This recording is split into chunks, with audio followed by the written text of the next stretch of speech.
Hello, everyone. It's kind of weird to talk to a computer without seeing the people, but anyway, this is a slide night, a good old slide night like we used to have in the office to tell people what our trips are all about. And it's usually very exciting because it takes you there without being there. So without further ado, let's get into it. This trek that I'm taking in April next year for the Australian Himalayan Foundation is one that goes to an area which is very dear to my heart. I've spent a lot of time there since 2007, and I've been filming there. I'm making a documentary called Beyond the Smile, which is based on the life in the small village that we're going to be visiting. But we're also going to do other things while we're there. So first of all, I'd like to tell you a bit about my background in Nepal. And the first time I actually went to Nepal was on an expedition organized by Peter Hillary in 1984. I was not on the mountain. The boys were there to climb the west ridge of Everest without Sherpas or oxygen. And I was there trekking with my sister and a friend, and that was really wonderful. And you could see that huge mountain behind Everest, Chomolungma, as the Tibetans call it, the goddess mother of the earth, or Sagarmatha. And I must say that I still don't know what Sagarmatha means, but I guess I'll have to find out one day. And I never thought that one day I would climb it, but that's exactly what happened. So that was in 1984, and I went back many times to Nepal and to the Himalaya, climbing on lots of mountains. And eventually in 97, I made it to the top of Everest, becoming the first Australian woman to climb Everest. And also I was accompanied by a very, very special climbing partner, Sheila Koala, who became the first koala, male or female, to climb Everest. And she's been giving the good messages to younger people when I do slideshows. So it's, slideshows, keynote presentations, they call these days, aren't they? And yeah, she's still here, but she's retired now. So I go with her daughter called Shirley Koala, and you will meet her if you come with me to the area that I'm talking about. And the area that I'm talking about, I'm going to have to get out of this, and there we go. So this is the area which is right below the Everest area. And the plan is to actually drive to the start of the walk, which is here, Shivalaya. And it's on the old Everest route. This is the way that people used to go in when they first climbed the mountain. But what we're going to climb on this trip is a mountain called Piquet Peak. And Piquet Peak is it's here, and it's just over 4,000 meters high. And from Shivalaya, we will walk to Chandar, and then we'll find our way, depending on where the roads are or where the roads are not. I haven't been this way before, so I'm very excited about that too. And we'll make our way, Gompa is another place that we stop, to Piquet Peak. And from Piquet Peak, we will go down a ridge that nobody ever takes because there's no roads there. And that goes to Tenkharka here, a beautiful campsite, and on to Lura, which is the village where I spend a lot of time. Then on to Shiwang Monastery, which is somewhere here. Oh, yeah, I think so. And then on to Takshindu over here, and Nuntala, which is where the health post for female health is. But let's go back to the slideshow so you can see what it's all about. That's where it starts, the Radisson, and I love it. Not just because it's a fantastic hotel, of course, but because I catch up with the people that I've been working with for a very long time. And that's Uma, who is in charge of the office, the World Expeditions office in Kathmandu. And to my left, we have Kesar Kaji, and he's always the person that I lead treks with for World Expedition, and in this case for the AHF, and Dear Lakpa, who is the World Expedition man at the Radisson. So with a team like that, you can just relax and enjoy being with people and share what you love doing with them, because you know that these guys have your back. And talking about back, I love the back streets in Kathmandu. It gets busy, you know. Kathmandu is a big town. There's a lot of cars around, but if you've been there if you've started going there a long time ago, you found the little bits of streets that take you from A to B without going too much on the main roads. And that's what I really like sharing with people. So I've got my own favorite route from the Radisson to Tamil, which is where all the restaurants are. And I guess that's what I like about it. It's always great meeting people, especially those I find who go on the Australian Himalayan Foundation trips, because they are people who want to be there. They want to help people in Nepal, and they're there to have a good time. And they seem to, I don't know, to have a more of an open heart. That's the people I've had on trips that were just physical. And that's probably why I've decided that now I'm just doing Australian Himalayan Foundation treks because I like them. So anyway, this last time I discovered that it's a lot more fun driving to the start of the walk, because what usually happens when you're in Kathmandu is you go to the airport. I mean, you get up really, really, really early. You get to the airport, you hurry up there, and then you wait. And sometimes you wait a little bit, but sometimes you wait for hours and hours and hours. And to me, that's not a good way to start a trip. So I thought, well, next time, let's just drive.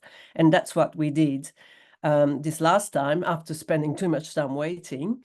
But this time it's planned. So we're going to leave early from the Radisson and get to Shivalaya and see what the ground is between Kathmandu and Shivalaya and the mountains. It actually goes towards China first, towards the Friendship Highway, but then we turn south and east towards the mountain where we're going. Now, this is Shivalaya and me in 2013, so that's a while back. And this was during the monsoon. I was walking out of another world expedition actually. That was the 60th Everest anniversary in Tangwashe, or somewhere up there. I forgot which one. Tangwashe, that's right. And there was no choice but to walk out because it was the monsoon and there were no flights. And I loved it. And I thought, oh, I want to come back this way. And that's why we actually going back that way through country that I haven't really seen. And I really look forward to that. But this is to give you ideas about what it looks like. I've just been trailing, looking on the net and seeing places that look like where we were going. This is actually with my friend Lakpa walking out that time. So as you can see, it's lovely. It's Nepal. You know, Nepal is always fantastic. Doesn't matter where you go. And it's not just the landscape, it's the people too. They are just so warm and welcoming and giving. It's just a pleasure to share that with participants on the trip. Something else I share on my trips is tricks of the trade. I'm a great believer in using ski poles, walking poles on a trip, and I'll show you 101 ways to use them. And this is one of the ways, which is having a rest on a little seat.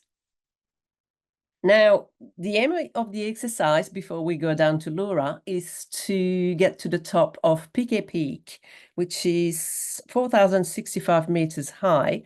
So it's by Nepali standards, it's not a big mountain, but it's big enough to give you amazing views. And also, I haven't climbed it, so it's something else that I look forward to. And this is the kind of view that you get there. You actually see the entire Himalayan chain from west to east. And according to Sir Ed, it's just the best view of the Himalaya you can get. So hopefully we'll get beautiful weather early in the morning and we'll get to see these amazing mountains. Plus, we'll get to keep that view for quite a while, because see that ridge that is there in front of you on the picture in the middle. Well, we walk down that way towards Lura and end up in a place called Tenkharka, which is just a beautiful little meadow with those mountains in the background. And I always love camping there because there's no one there. Nobody goes that way. And to me, that's always very special to find places that nobody else goes to. And the forests are fantastic. Can't remember if I put forest shots there, but they're just gorgeous, magical. And this is, of course, one of the joys of going on treks. Not only you get a cup of tea in bed in the morning and a basin of warm water to have a wash, you also get full service for breakfast, lunch, and dinner. Although I must say that for lunch, I tend to favor packed lunches because I don't like to have to stop and to have a big meal and to start walking again.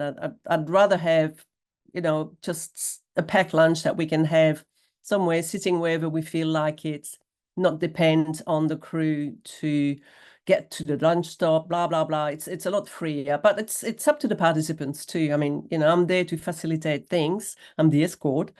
And so we can decide together what we would rather have. Now, one of the beauties of stopping by in Lora, my village in Nepal, is that you get the full welcome. And that's something that is to be lived, to be believed. See, this is a Sherpa welcome. There's a few different ethnic groups in Lora. There's a lot of Tamangs, but also a few Sherpas. And they have a song that they sing to each person, and it's different whether you're a male or a female. And you get a cup of very special brew. And that's the welcome. And also, I really like to give them something in exchange too, because let's not forget, this is a women's trip.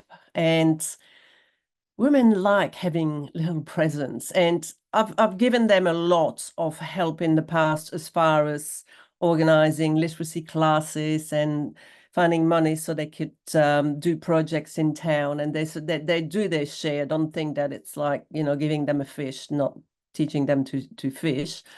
But I think a little bit of, something nice is good to give as well. And so I usually get a bunch of scarves from people who want to donate them, and then we have a lottery and they can choose, whoever gets number one has first choice, etc., until there are no scarves left.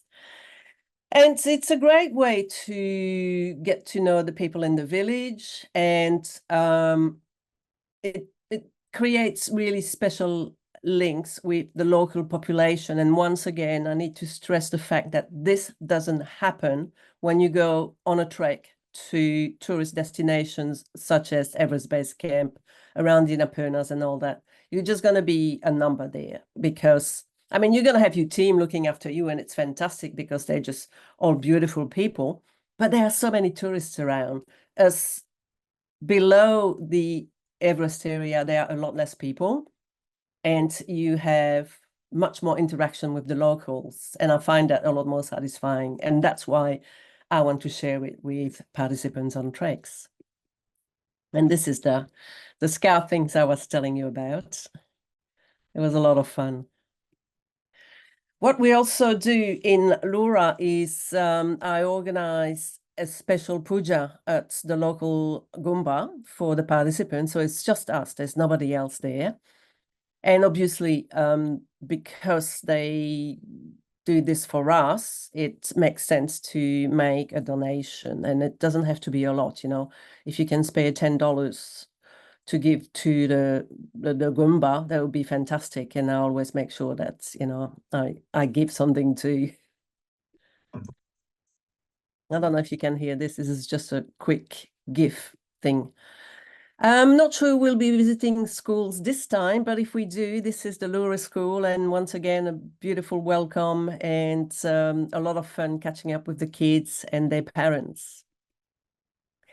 Now, past Lura, we're going to go across the valley to a Goomba, which is very special. It's called Shiwang, and it's on top of a cliff. And it's a very, very beautiful place. I really like to spend the night there, which is what we're going to do. And we should have the place to ourselves once again, which is, of course, even more special. And there will be time to do meditation. And at any time on this trip, I love mindful walking, which is really paying attention to your surroundings. And we can decide what we want to do. There's nothing which is written in stone. It's all about doing what feels right for everybody. So all you have to do is say what works for you and what doesn't work for you. And we always do our best to make sure everybody's happy. Now, from Shiwang, it's a bit of an unknown. The top of the ridge, there is a forest that goes all the way to Takshindu. And I'll see if I can go back to that. Where are we? There's Ringmo, Takshindu, Farflu, Shiwang. See, and I would love to go on that ridge and go to Takshindu, but I've never done it. And I don't know if it's possible or not. We'll just have to figure it out as we go along. And if it doesn't work, we'll find, another way to get there. That's not much of a problem. But yeah, if you feel adventurous, and we all feel adventurous, we can give it a go. Now, another joy of going on those treks, of course, is the porters. They great people. I mean, they're there to make money for their families, but they also really enjoy working with their friends because they always seem to know each other. And so there's a great atmosphere. And it's good, I find, to have little nibbles with you on the trail, just in case you see someone who's got a big load and they look like they could do with a little bit of help, mentally or physically. And it's always nice to give them a lolly or a little bit of something. I try to do that. And then when we get to Takshindu, we will be going down to Nuntala, and I haven't got any photos of that because I haven't been there recently, and that's where the health post is that we will be visiting on women health. The Australian Himalayan Foundation has been doing a lot of work on reproductive and sexual health for the women of the Solukhumbu, and we'll find out all about it during our visit. That will be back to Takshindu, and this is Takshindu as well. And then we'll make our way to Farflu through Ringmo, which is another lovely village. And yeah, that's Farflu Airport there in the background, and that's seen from Shiwang Monastery. So that's our gate back towards Kathmandu, Farflu Airport. So we'll have our last night there. We may have time. This is Farflu here with the mountains behind. That's Kunde behind, the Kunde ranges. And in Farflu, we might have time to visit a very special place, which is a government-run permaculture place. And it was really interesting to visit last time. Depends what time the plane arrives, basically. That's something we can do in the morning if we're waiting for the plane to turn up. And as all good trips in the World Expeditions Australian Himalayan Foundation trips, it ends with a cake. And it says it all, I think. So this is the end of this presentation. Now, Brad, I'm not sure what I do.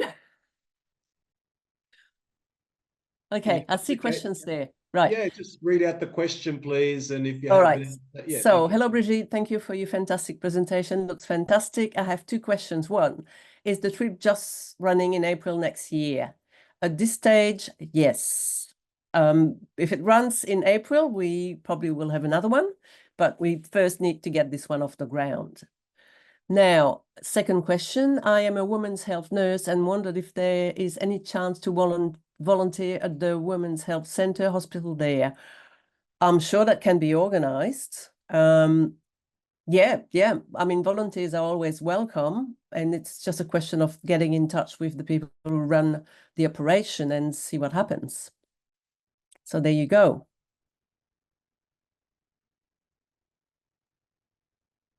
No more questions? You're welcome, Lisa. Yeah, so I think we have a maximum of 12 people for this experience with you, Brigitte. And that's right. We could use a few more, and everyone's more than welcome to sign up. Here we go. There's a question there for you, Brigitte. The maximum height is 4,000 meters, which is the top of Piquet Peak. And then, so we make our way up there over a few days. Of course, we'll acclimatize on the way because we'll be going up and down, which is the best way to acclimatize when you go to the mountains. And then it will be down from there. And most of the trek will be around 3,000 or a bit lower, 2,500. This is in meters. Yeah. It's mostly camping. Someone is asking if it's all camping or a combination of tea houses. And it will be mostly camping, except when we are, of course, in Kathmandu, we'll be staying at the Radisson. And also when we get to Paflu, we will be staying in a lodge there because it's lovely to have a shower before you go back to Kathmandu. How long will the trek trip take, please? I believe that the trek is 12 days and the whole trip maybe 14, 15 days. Yep, I'm just going to put a link from the website. It's a 14-day trip, and just have a quick look at the overview of how long the trek is. Let's have a quick look. 1, 2, 3, 4, 5, 6, 7, 8, 9, roughly 10-day trek. But I'll just pop a link here. Yep. Okay, Lisa wants to know what sort of training should you do to prepare? Well, walking is a good way to prepare. Put a small pack on because you're not going to be carrying much on this trip, just your personal gear for the day, which will include a raincoat and warm gear and water bottle and the packed lunch if we pack the lunch. So that's what I do. I walk, but if you walk up and down, make sure that you walk on uneven ground because mountains are not made of flat surfaces. So just make sure you just, take time to really know how your body moves on uneven ground. And also something that I do with the people who book on the trip is I organize email chains so we can ask questions before the trip about anything. If you have a few people who are from the same city, for example, they can meet and train together. Or if you have questions that you haven't thought of and someone asks it, you get the answer because it's in the group email. And I find that works really well. Now, do you need personal camping gear, sleeping bag, etc.? No, you don't. You get spoiled with world expeditions. You get a sleeping bag, a nice duvet. This is on loan, of course, but you get a kit bag that you can keep. Is that right, Brad? Yes, you get to keep the kit bag, correct. Yeah. Yeah, so you don't have to worry about buying stuff that you may only use, once in a blue moon if you don't do a lot of walking. But once again, it's something that I've done all my life. I've been climbing and walking in the mountains for a very long time now. And I really love sharing my knowledge of how to save energy and how to be in the here and now with people. So I hope that you will make it onto this trip. Brigitte, maybe one question I'll ask there for people is just on boots. What Boots. Hold on. I've got someone there who says, totally inspired. Thank you, Brigitte. I had to say that. Having trekked on main trails in Nepal, I will be registering tomorrow, supporting AHF and women's health and trekking with you on remote trails. Tick all my boxes. Can't wait. Thank you. And sorry, what did you say, Brad? What was your question? Just shoes. What shoes to wear? Boots. Oh, shoes. Yeah. Comfortable. I like wearing trekking boots that cover the ankles, but that's only because I've stopped up my ankles many times over the years. And so I use ski poles and to help me keep my balance as well. How many hours typically? So they've got to be comfortable, basically. If you buy new shoes or new boots, make sure you buy them in the afternoon because your feet are bigger in the afternoon. So, and make sure that you wear the kind of socks that you will be wearing on the trek. How many hours typically does the drive take to the start of the trek from Kathmandu? Well, it's an all-day affair. It's in Kathmandu, in Nepal, it doesn't matter where you go. If you hop in the car, you're going to be in the car all day. That's just the way it works. And it's great. It's wonderful to see the country just past the window and to stop for lunch in little wee-wees along the way. It's great. Will altitude be an issue? I do not think so, because we do not go very high, and I have spent a lifetime as a mountaineering guide, telling people and showing people and making sure that people do the right thing with acclimatizing. So you're in good hands there. I think that might be it, Brigitte. That might be it. Momos, yes. Yum, yum. Well, thank you, Brigitte. And anyone, if you think of any questions that you didn't have a chance to ask tonight, obviously you can get in touch with World or Megan at Humour, and we can either pass them on to Brigitte or answer them. But thank you very much, Brigitte. That was fantastic.